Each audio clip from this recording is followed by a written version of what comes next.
சம்மந்தி வீடு.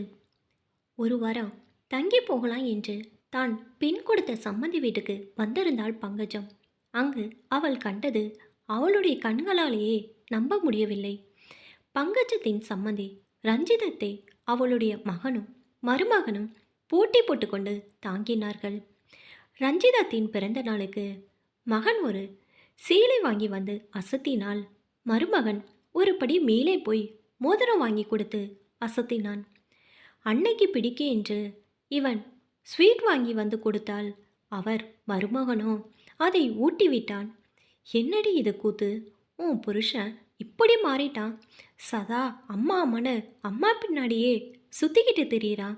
அது கூட பரவாயில்ல, உன் நாத்தனார் புருஷன் அவன் வீட்டை விட்டு வந்து இங்கேயே தவம் கிடக்கிறான். உன் மாமியாருக்கு ஒன்றுண்டா ஓவரா பதறான். என்னடி நடக்குது இங்க? பங்கஜம் தன் மகளிடம் கேட்டாள். என் புருஷன் அவங்க அம்மா கிட்ட பாசமாக இருந்தா என்ன தப்பு? நான் கூட தான் என் மாமியார் மேலே பாசமாக இருக்கேன், அவங்களுக்கு பிடிச்ச மாதிரி நடந்துக்கிறேன். மாமியார் 1000 குத்த சொல்கிறா என்று குறை சொன்னாலும் தன் மகளா இது? பங்கஜத்தால் நம்பவே முடியவில்லை. இவர்களெல்லாம் இப்படி இருக்கிறார்கள். அங்கே தன் மகனும் மருமகளும் தன்னை ஒரு பொருட்டாவே மதிப்பதில்லை. அவர்கள் உண்டு, அவர் வேலை உண்டு என்று இருந்து விடுகிறார்கள். பசிக்கு சோறு போடுகிறார்கள், அவ்வளோதான். ஒரு பிறந்த நாள் உண்டா, ஒரு பரிசு உண்டா? ஒன்றுமே கிடையாது. 3 மருமகன் இருந்து என்ன பிரயோஜனம்? மாமியாரின் பிறந்த நாள் திருமண நாள் எவருக்காவது நினைவில் இருக்கிறதா? மருமகன்களை விடு, சொந்த மகன் அவனுக்காவது என் பிறந்த நாள் ஞாபகம் இருக்க வேண்டாமா என்று தன் குடும்பத்தை நொந்து கொண்டார். பங்கஜம் சோர்வாக இருப்பதை, தனக்கு நடக்கும் உபசரணைகளை அவருக்கு சங்கடத்தை தருவதையும் புரிந்து கொண்ட ரஞ்சிதம் மெதுவாக அவர் அருகே வந்து சம்மந்தியம்மா என்று அழைத்தாள். பங்கஜம் மெதுவாக முறுவலிக்க, சம்மந்தியம்மா ஏதோ பெருசாக யோசனையிலே இருக்கிறீங்க போல இருக்கே. அதெல்லாம் ஒன்றும் இல்லை சம்மந்தியம்மா, நீங்கள் வாய் விட்டு அப்படி சொன்னாலும் உங்கள் மகன் உங்கள் கவலையை காட்டி கொடுக்குது. கவலையா? எனக்கா? அப்படி என்ன கவலை எனக்கு? மழுப்பாதீங்கம்மா. இங்கே என் மருமக என்கிட்ட பழகிறதும் எனக்கு உபசரணை பண்ணுறதும் உங்களுக்கு ஒரு ஏக்கத்தை உருவாக்கியிருக்கு. அங்கே உங்கள் மருமக இப்படி இல்லையேன்னு ஒரு ஆதங்கம் உங்கள் முகத்தில் எட்டி பார்க்குது. என்ன, நான் சொல்கிறது சரிதானே? தன் முகவாட்டத்தை வைத்தே தன்னை சரியாக எடை போட்ட சம்மந்தி அம்மாவை ஆச்சரியத்துடன் பார்த்தாள் பங்கஜம். அவள் கண் கலங்கியது. சோ, என்ன இது? இதுக்கு போய் கண் கலங்குறீங்க? இங்கே நீங்கள் பார்க்குறது உண்மையான பாசம் இல்லை, இது ஒரு பாச வலை.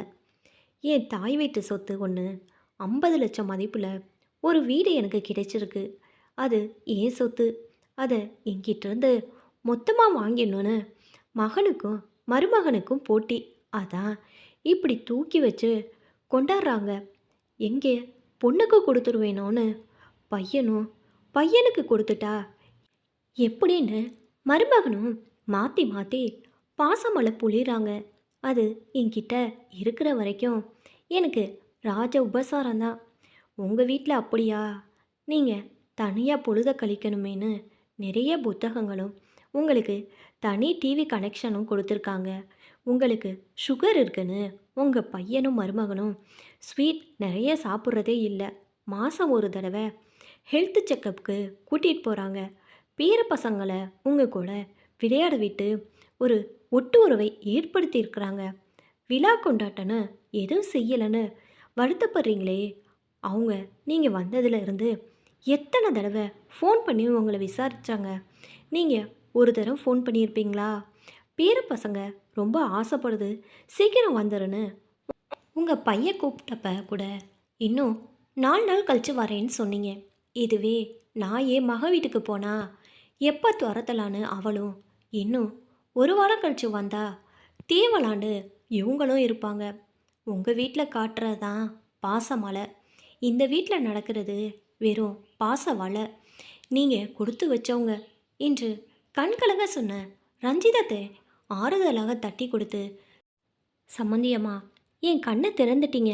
வாங்க, நாம 2 பேரும் நம்ம வீட்டுக்கு போவோம் என்றாள் பங்கஜம்.